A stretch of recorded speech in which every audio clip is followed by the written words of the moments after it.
First, choose a black or dark background. Then, insert the photos you want to use. We have 9 photos in total, with 5 photos in the front row and 4 photos in the back row.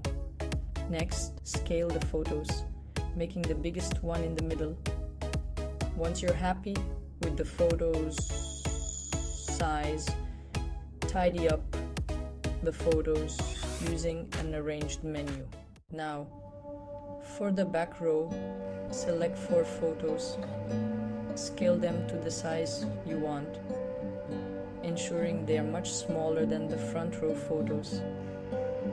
Give them a transparency of 50%, then place each photo in between the front row photos. Don't forget to align them.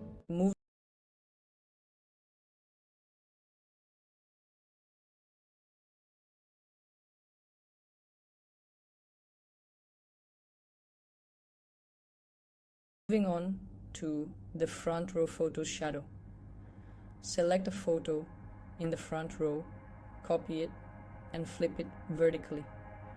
Give it a transparency of 60%. Then, on Element, search for a black gradient.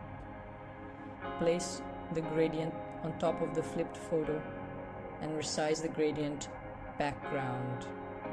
Copy the gradient 3 times and align them on the center of the flipped photo, ground gradient, and flipped photo.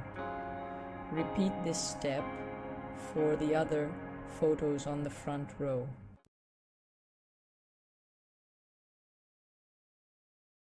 Now, let's move on to step 4, which is all about rotating photos.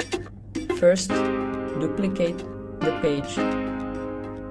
Next, take the left photo from the back row and move it to the top in the layers. Make sure to return its transparency back to 100% and scale it up to match the size of the first photo on the front row.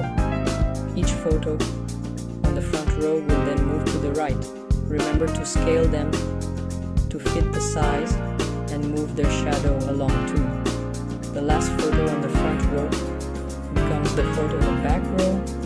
Scale it as small as the back row photo and give it 50% transparency, bring it all the way down to the bottom of the layers.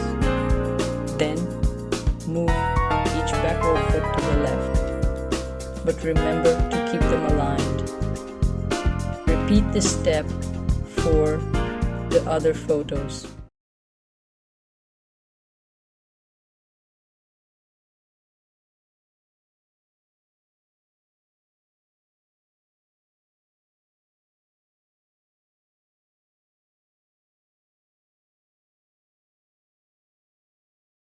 Moving on to step 5, transition.